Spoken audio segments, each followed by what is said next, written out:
Twin flame journey. ঈশ্বর twin flame সৃষ্টি করেন কেন? টুইন ফ্লেম কি সকলেই হতে পারে? টুইন ফ্লেমদের মধ্যে কি মিল হয়? টুইন ফ্লেম সম্পর্কিত বেশ কিছু প্রশ্নের উত্তর আজকে আমি আপনাদের সাথে আলোচনা করব। আমার চ্যানেলে অনেকেই আসেন যারা সম্পর্কের বিভিন্ন সমস্যায় রয়েছেন, যারা নিজের মনের মানুষের সাথে রিকনসিলিয়েশন চান, কেউ বা কার্মিক সম্পর্ক থেকে বেরোতে চান, কেউ বা সোলমেট ম্যানিফেস্ট করছেন। তাই টুইন ফ্লেমের উপর একটা আলোচনা তো অবশ্যই দরকার হয়। প্রাথমিকভাবে বলে রাখি, সম্পর্ককে আমরা 3 ভাগে ভাগ করতে পারি যদি আধ্যাত্মিক দৃষ্টিভঙ্গি দিয়ে বিচার করি। তো এগুলো কি কি? Soulmate, twin flame and karmic relationships. যদি আমরা সোলমেট রিলেশনশিপসের কথায় চলে আসি তাহলে বলবো এরা হচ্ছে আদর্শ পার্টনার হয়। টুইন ফ্লেম রিলেশনশিপ এত সহজে এক কথায় বলতে পারবো না, তবে এখানে রাধাকৃষ্ণ থেকে শিবশক্তি হয়ে ওঠা জার্নি থাকে, অর্থাৎ এর মধ্যে 3 রকম সম্পর্কের ট্রেটই পাওয়া যাবে। টুইন ফ্লেমের নিজস্ব ট্রেট তো থাকবে, সোলমেটের থাকবে, কার্মিকেরও থাকবে। কার্মিক কি? কার্মিক সম্পর্ক আমরা তো বুঝতেই পাচ্ছি যে কার্মিক কথার অর্থ হচ্ছে কোনো না কোনো জন্মান্তরে যে কর্মের বন্ধন, সেখান থেকে আমাদেরকে রিলিজ করা বা মুক্ত করার জন্য শিক্ষা দেওয়ার জন্য, অর্থাৎ আগে কোনো সময় কোনোভাবে অথবা অন্য কোনো জন্মে আমরা কোনো ভুল কাজ করেছি, সেই ভুলটা আমাদেরকে ভাঙানোর জন্য, আমাদেরকে শিক্ষা দেওয়ার জন্য, আমাদেরকে রেকটিফাই করার জন্য আমাদেরকে সেই জিনিসটা আমাদের জীবনে দেওয়া হয়, কার্মিক সম্পর্ক। আজকে আমরা আলোচনা করব টুইন ফ্লেম সম্পর্ক নিয়ে।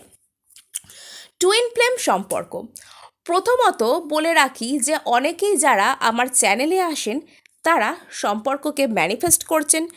টুইন ফ্লেম কথাটা আপনাদের কাছে কম বেশি পরিচিত। যারা আধ্যাত্মিক জগৎ নিয়ে, যারা ট্যারোট রিডিং নিয়ে, যারা law of attraction, manifestation, love manifestation, specific person, এই সমস্ত টার্মগুলোর সাথে কম বেশি পরিচিত, টুইন ফ্লেম কথাটাও আপনারা শুনে থাকবেন কোথাও না কোথাও। টুইন ফ্লেম, এই টুইন ফ্লেম বিষয়টা কি? একটা আত্মা যাকে দুটো ভাগে ভাগ করে দেওয়া হয়। টুইন কথাটার অর্থ তো আপনারা বুঝতেই পারছেন, যার অর্থ হলো যমজ অথবা জোড়া। আর ফ্লেম কি? ফ্লেম হচ্ছে শিখা, আগুনের শিখা, যেটাকে আপনারা আত্মাই ধরে নিন, অর্থাৎ আত্মাকে আগুনের শিখার সাথে তুলনা করা হচ্ছে। একটা আত্মাকে ভেঙে দুটো করে দুটো শরীরে পাঠানো হয়। এমনিতে যে কোনো আত্মার মধ্যে শিব এবং শক্তি দুটো ঊর্জাই থাকে, কিন্তু টুইন ফ্লেম সম্পর্কের ক্ষেত্রে শিব ও শক্তি দুটো ঊর্জাকে পৃথক করে দুটো আলাদা আলাদা শরীরে পাঠানো হয়। এই যে জার্নি সেটা খুবই কষ্টকর হয়ে থাকে, কিন্তু এর শেষে যে রিওয়ার্ড সেটা অত্যন্ত সুন্দর হয়ে থাকে, যেটা অন্য যে কোনো সম্পর্কের থেকে বেশি সুন্দর বা বেশি মধুর আমরা বলতে পারি। টুইন ফ্লেম সম্পর্কে যে ঈশ্বর, তিনি টুইন ফ্লেম সম্পর্কে আমাদেরকে পাঠান কেন? এটা কি আমাদের নিজের চয়েস, নাকি এটা ঈশ্বর করে দেন? দেখুন, আমরা প্রত্যেকে জন্মান্তর ধরে বিভিন্ন কর্মের বন্ধনে আবদ্ধ থাকি, এবং এই কর্ম থেকে আমরা যতক্ষণ না পর্যন্ত মুক্ত হই, যতক্ষণ না পর্যন্ত কার্মিক এফেক্টস, কার্মিক ডেপসকে আমরা, কর্মের ঋণকে আমরা রিলিজ করতে পারি, ততক্ষণ পর্যন্ত জন্ম নেওয়া, কষ্ট পাওয়া, কর্মের মধ্যে দিয়ে যাওয়া, প্রত্যেক কর্মের আলাদা আলাদা এফেক্টস ক্রিয়েট হওয়া, এগুলো কিন্তু চলতেই থাকে। আমরা ততক্ষণ পর্যন্ত পরমেশ্বর অথবা মোক্ষকে লাভ করতে পারি না যতক্ষণ পর্যন্ত আমরা এই জন্ম, মৃত্যু, কর্ম, রিলিজ, কার্মিক ডেপস, এইসব খেলায় আবদ্ধ থাকি। টুইন ফ্লেম এমন একটা অবস্থা যেখানে কোনো একটা বিশেষ আত্মা, এখানে বিশেষ কেন বললাম? কেননা টুইন ফ্লেম যে অবস্থা সেটাকে সবাই চুজ করেন না। এনারা কোনো হেভেনলি গাইডেড বডিজ হন, যারা সরাসরি ঈশ্বরের যে দেখানো পথে চলছেন। তারা কোনো রকমভাবে কোনো দোষ করেছেন, কোনো রকমভাবে কোনো ভুল পথে চালিত হয়েছেন, কোনো না কোনো ফল এসে গেছে তাদের মধ্যে। এবার তারা চাইছেন একটাই জন্মের মধ্যে ওই কর্মের বাঁধন থেকে মুক্ত হতে, কিন্তু এতটাই কর্মের বন্ধন বা এতটাই কার্মিক ডেপসের পরিমাণ একটা জন্মের মধ্যে সেটাকে রিলিজ করা কোনো মতে সম্ভব নয়। তাই তারা নিজেরা ঈশ্বরের কাছ থেকে প্রার্থনা করছেন তাদেরকে যেন দুটো পৃথক পৃথক শরীরে পাঠানো হয়, যাতে তারা এই কাজটা অত্যন্ত দ্রুত পরিমাণে করতে পারে। অর্থাৎ এটা যারা টুইন ফ্লেম হিসাবে আসছেন সেটা তাদের নিজেদের চয়েস, কিন্তু এখানে একটা মজার আছে, নিজেরা চুজ তো করে নিল যে টুইন ফ্লেম হবে কিনা, দুটো আলাদা আলাদা বডিজে ভাগ হয়ে যাবে কিনা, কিন্তু কোন সময় যাবে সেটাকে রেগুলেট করবেন স্বয়ং ঈশ্বর। অর্থাৎ এই জন্মে আপনি টুইন ফ্লেম হলেও এই জন্মে আপনার ডিভাইন কাউন্টার পার্টের দেখা পাবেন কিনা তার কোনো গ্যারেন্টিজ থাকে না। আপনার কোনো ডিভাইন ফেমিনিন বা ডিভাইন ম্যাসকুলিন অথবা ডিভাইন কাউন্টার পার্ট হতে পারে আপনি এখন জন্মালেন, সে 5 বছর পরে জন্মাতে পারে।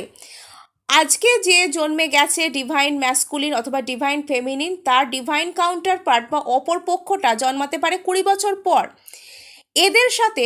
এদের মধ্যে দেখা কিভাবে হবে বা হবে কি না এটা কিন্তু সম্পূর্ণ নির্ভর করে ঈশ্বরের উপর। এবং এই যে টুইন ফ্লেম জার্নি, এর মধ্যে কি হয়, অপরের মধ্যে একটা অদ্ভুত ম্যাগনেটিক ফিল্ড কাজ করে। শিব ও শক্তিকে এখানে যেহেতু আলাদা করা হচ্ছে, একে অপরকে তো আকর্ষণ করবেই, একে অপরকে ছাড়া কখনো শান্তি পাবে না, স্বস্তি পাবে না, সম্পূর্ণতা পাবে না, পরিপূর্ণতা পাবে না। এই জার্নির পারপাসটা কি? এই জার্নির পারপাস হলো এরা অবশ্যই একটা মিশন নিয়ে জন্মায়, এদের একটা মিশন থাকে, এদের একটা লক্ষ্য থাকে, যেটা লং টার্ম, যেটা লাইফ অ্যাহেড, যেটা কি করে দুজনকেই কোনো না কোনো কর্মের যে বাঁধন মুক্ত হতে তো শেখায়, ভীষণভাবে ইনার ওয়ার্ক করায়। নিজেকে যতক্ষণ না পর্যন্ত ওনারা হিল করতে পারবেন ততক্ষণ পর্যন্ত একে অপরের সাথে মিলিতও হতে পারবেন না, ততক্ষণ পর্যন্ত শিব ও শক্তি একসাথে আসবে না, পার্মানেন্ট রিইউনিয়নও কোনো মতেই হবে না যতক্ষণ না পর্যন্ত ওনারা নিজেরা সম্পূর্ণভাবে হিলড হবেন, নিজেদের শ্যাডোকে হিল করবেন, নিজেদের উন্ডসগুলোকে, ইনার চাইল্ড উন্ডস হতে পারে, ফাদার উন্ডস, মাদার উন্ডস, যা কিছুই হতে পারে, সেটাকে যতক্ষণ না পর্যন্ত ওনারা হিল করবেন ততক্ষণ পর্যন্ত দুই পক্ষের মধ্যে এখানে মিলন সম্ভব নয়।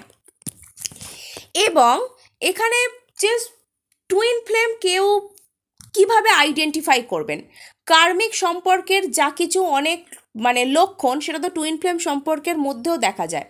দেখুন, কার্মিক সম্পর্ক আপনাকে শিক্ষা দেবে ঠিকই, কিন্তু টুইন ফ্লেম সম্পর্ক আপনাকে কি করবে, পুরোপুরিভাবে পরিবর্তন ঘটাতে সাহায্য করবে নিজের মধ্যে। আপনি সাহস পান না, আপনাকে যেটা থেকে সাহস কম লাগছে বা যেটা থেকে ভয় লাগছে সেটাকে এড়িয়ে চলতে শেখাবে না, সেটাকে সাহসের সাথে মোকাবিলা করে জয় করতে শেখাবে। ডিভাইন ফেমিনিনের এক্ষেত্রে কি হয়, যে লোয়ার চাক্রাসগুলো অর্থাৎ রুট, স্যাক্রাল আর যে ওপরের দিকে সোলার প্লেক্সেস, সেটা কি থাকে, ব্লক থাকে, বা বলা যেতে পারে সেগুলো সঠিকভাবে অ্যাক্টিভেটেড থাকে না। আর এদিকে কি থাকে, ডিভাইন ম্যাসকুলিনের আপার চাক্রাসগুলো, heart chakras, throat chakras, third eye chakra, crown chakra, এগুলো অর্ডারে থাকে না।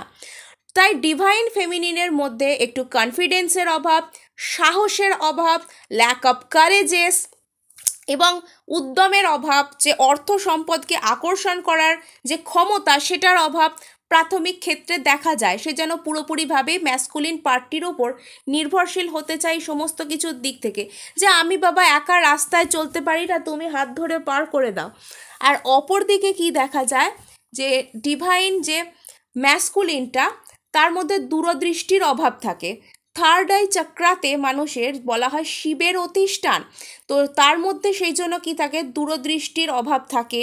তার মধ্যে কি থাকে, সে বুঝতে পারে না যে এই মানুষটার সাথে আমার ভবিষ্যৎ রয়েছে, এ আমার ডিভাইন ফেমিনিন, এই কথাগুলো সে বুঝতে পারে না। থ্রোট চাক্রে ব্লকেজেস থাকে, সে মনের কথা বলতে পারে না প্রপারলি, ইগো এসে তাকে বাধা দেয়। তার হার্ট চক্রে ব্লকেজেস থাকে, ভালোবাসা কোথা থেকে অ্যাকসেপ্ট করা উচিত, কোথা থেকে রিসিভ করা উচিত, কাকে দেওয়া উচিত, সে বুঝতে পারে না। ক্রাউন চক্রে থাকে ব্লকেজেস তার কিন্তু সে যে ডিভাইন গাইডেন্স, ঈশ্বরের যে দেখানো পথ, সে অনুসরণ করতে পারে না সঠিকভাবে, যেহেতু ক্রাউন চক্র ঠিকঠাকভাবে কাজ করে না। প্রাথমিকভাবে দেখতে গেলে ডিভাইন ফেমিনিন বেশি কষ্ট পেলেও ইনিশিয়াল স্টেজে ডিভাইন ফেমিনিনের কষ্ট বা কাজ বেশি হলেও শেষের যে স্টেজগুলো যেখানে কমপ্লিট হচ্ছে এই জার্নি, সেখানে কিন্তু যে ডিভাইন ম্যাসকুলিন তার কাজ অনেক বেশি থাকে, তার কিন্তু অনেক বেশি নিজের ওপর কাজ করতে হয়। লোয়ার চাক্রাসগুলো যখন ডিভাইন ফেমিনিনের ব্যালেন্সডে আসে, লোয়ার চাক্রাসে আমাদের কি থাকে, আমাদের ষড়রিপুর স্থান, যেগুলো আমাদের শরীরে দানব রূপে রয়েছে, দেবীর শক্তি, কালিকা শক্তি বলতে পারেন, এরা কি করেন, অসুর বিনাশ করেন। ওই অসুররূপী যে ষড়রিপুগুলোকে আমাদের শরীরের ভিতর থেকে আস্তে আস্তে কী করে, লোয়ার চাক্রাস থেকে যত কিছু উল্টোপাল্টা ধরনের আমাদের থিঙ্কিং রয়েছে, লিমিটিং বিলিফ সিস্টেমস রয়েছে, ইগো রয়েছে, এই সব কিছুর ডেথ করান উনি সেগুলোকে আমাদের সামনে নিয়ে আসেন, আমাদেরকে সেগুলোকে আইডেন্টিফাই করতে শেখান এবং আমাদের দিয়েই সেগুলোকে বিনাশ করতে শেখান। এরকমভাবেই আমাদের মধ্যে ডিভাইন ফেমিনিন যে শক্তি, মা কালীর যে শক্তি, সেটা জাগ্রত হয় ডিভাইন ফেমিনিনের মধ্যে। এবং ডিভাইন ম্যাসকুলিনের মধ্যে দূরদর্শিতা, শান্ত এবং সঠিকভাবে যে অ্যাকশন নেওয়া, প্রপার ডিরেকশনে যাওয়া, সঠিক কথা বলা, এই জিনিসগুলো অর্ডারে আসে। অর্থাৎ একে অপরকে ডিভাইন ম্যাসকুলিন এবং ডিভাইন ফেমিনিন একে অপরকে ট্রিগার করতে থাকবেন যতক্ষণ না পর্যন্ত ওনারা দুজনেই সম্পূর্ণরূপে হিল্ড হবেন, ওনাদের শ্যাডোগুলো হিল্ড হবে, ওনাদের যাবতীয় যে ফলিসগুলো সেগুলো হিল হবে। এই যে জার্নি, এটা সম্পূর্ণভাবে ঈশ্বর দ্বারা নির্দেশিত, ডিভাইনলি গাইডেড জার্নি। ঈশ্বর আপনাদেরকে নিখাদ সোনা, খাঁটি সোনায় বানিয়ে নেবে যেভাবে উনি চাইবেন। তার জন্য কখনো কষ্ট দেবেন, আপনাদের একটু চোখের জল ফেলতে হবে, আপনাদের একটু অ্যাংজাইটির মধ্যে দিয়ে যেতে হবে, কিন্তু সঠিকভাবে ইনার ওয়ার্ক করলে আপনারা কিন্তু এখানে জয়ী হবেনই। ঈশ্বরের যে আশীর্বাদী হাত আপনাদের মাথার উপরেই রয়েছে, যারা ডিভাইন ফেমিনিন রয়েছেন বা ডিভাইন ম্যাসকুলিন রয়েছেন। এবার প্রশ্ন আসে যে ডিভাইন ফেমিনিন কি শুধুমাত্র নারী দেহেই থাকতে পারে? জরুরি নয়। মেয়েদের মধ্যে যে কোয়ালিটিগুলো থাকে, অ্যাকসেপ্ট করা, সারেন্ডার করা, সুন্দরভাবে কোনো সুন্দর নজর দিয়ে দেখা, মায়াময়ী যে, মমতাময়ী যে সুন্দর যে রূপটা চোখের, যে কোনো কিছুকে লালন পালন করা, নার্চারিং সাইড, সেইগুলো আপনার মধ্যে দেখা যেতে পারে আপনি পুরুষ দেহ নিয়ে থাকলেও। নেক্সট আসে ডিভাইন ম্যাসকুলিনও এরকম নারী দেহে থাকতে পারেন, খুব অ্যাকশন ওরিয়েন্টেড লেডি, খুব নিজের উপর কনফিডেন্ট, উনি শুধুমাত্র বর্তমানের উপর বাঁচেন, উনি ভবিষ্যৎ কী তা দেখতে চানও না, দেখতে পানও না, এরকম যে অনেকে হয় না, এরকম এনার্জিসে থাকে। তো এটা তো ছেলের মধ্যেও থাকতে পারে, মেয়ের মধ্যেও থাকতে পারে। সময়ের সাথে সাথে, ম্যাচিউরিটির সাথে সাথে সেটা কেটে যায়, এটাই তো কথা। তারা দুজনেই, উভয় পক্ষই একে অপরকে ব্যালেন্স করে নেয়, একে অপরকে তারা মিরারও করে। অর্থাৎ আমার মধ্যে ধরুন কোনো কিছুর কমতি আছে, আমি কাউকে ধরুন কারোর প্রতি অবসেসড, কাউকে মনে মনে চেজ করছি, তো সে আমাকে কি করবে, সে আমাকে অ্যাভয়েড করার এনার্জি দিচ্ছে, তার মানে সে আমার ওই সাইডটাকে ট্রিগার করছে যে তুমি অবসেসড হবে না, তুমি নিজের ওপর ফোকাসড থাকবে, সেলফ লাভে থাকবে, তুমি ডিট্যাচমেন্টে থাকবে। তো এরকমভাবে কি হয়, এই টুইন ফ্লেম জার্নিসগুলো ট্রিগার করতে করতে করতে করতে তাদের ভেতরকার সমস্ত রকম ফলিসকে একটা টাইমে কি করে, পুরোপুরি শেষ করে দেয়। এবং দুজনের যখন ইনার ওয়ার্ক শেষ হয়ে যায়, একে অপরের জন্য পুরোপুরি রেডি হয়ে যায়, একে অপরের জীবনে সুন্দরভাবে থাকে এবং শান্তি পায়। আজকে এটুকুই, দেখা হচ্ছে নেক্সট ভিডিওতে। ধন্যবাদ।